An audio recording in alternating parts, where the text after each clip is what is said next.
bone armor, right? Is text-to-speech on today? Cannot wait until Thursday next week. Subnautica 0 below.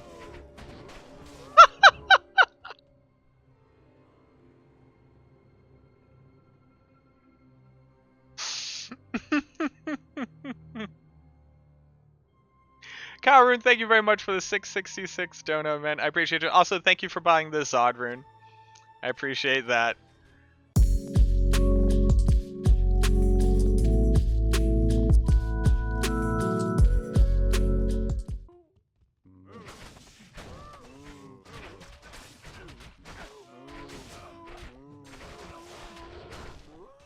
All right, let's talk about this. Let's talk about this character. We did it. We did it. We did it. We did it. We made it work. We made the Fend Jab Impaler Paladin. I gotta say, this is the hardest build that I've tried to make work. With the combined intelligence of me, Twitch chat, a lot of people saying it was bad, and my need to make this build work. But we made it work, and it was just an entire journey. I gotta say a couple things. It's ridiculous. It's okay. It's got 7,000 to 12,000 damage. It's okay. It's funny. It's interesting. Unless you're getting smacked by like a mana burn extra strong pack, it's basically unkillable. It's the Impaler Sanctuary Tank Fend Jabadin. A Stabadin, if you would. That's actually from Grinning Hazard. You should check him out on Twitch. So, what's the idea of the build? What's the gear? How did we get to the point that we got to? We started off as trying to build a Holy Freeze Stabadin. It was okay. The primary issue with this is how difficult it is to get up to a high increased attack speed without using a beast for fanaticism. That's really the issue. On any elemental build, Holy Fire, Holy Freeze, Holy Shock, you would need to have Infinity. And if you have Infinity, you literally just do not attack fast enough. So that led me to try to build a full physical paladin. So if I'm going to run a Might Aura mercenary with fanaticism, that just means if I run concentration, I have every enhanced damage aura that the paladin can run simultaneously. That should be good. I just died. I could not keep this guy alive. I threw a shaft stop on him with additional life. I put additional life on all of his gear. I had additional life on charms. I had additional hit recovery. I could not keep this guy alive. Every time I would fend after jousting in, I was immediately in hit recovery and immediately dying. And then it hit me. What if I could get the benefit of an elemental paladin aura, but still get to run fanaticism? And that's how you get to Sanctuary Aura. Our Sanctuary Aura right now adds 5,000 damage to min and max, and also has an 800 damage magic pulsing aura. It uses Might, Blessed Aim, and Thorns as its synergies. One of the benefits of Blessed Aim is that when you max it out, you actually get passive attack rating, which is really important for the build. But we got there. We made a build that actually works. So let's go through the gear. We have an IAS Crushing Blow slammed Impaler with 3 sockets, which is the maximum amount of sockets that you can get on an Impaler.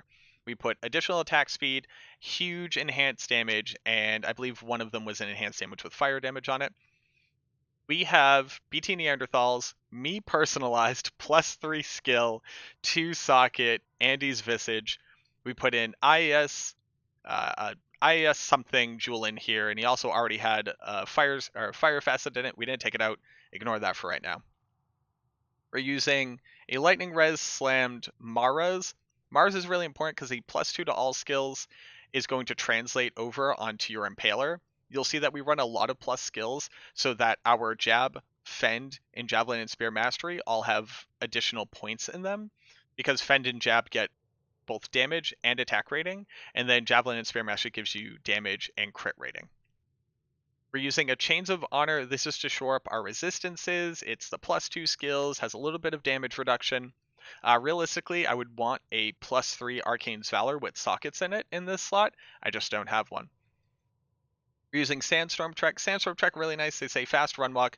They say strength and vitality. The most important thing is that they have hit recovery on it as well.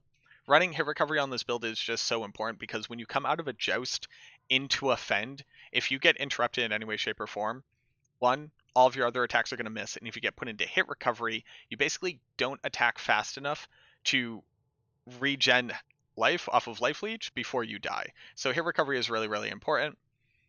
We're using in all stats slammed Ravenfrost for the Can't Be Frozen, plus huge dex and attack rating is really important.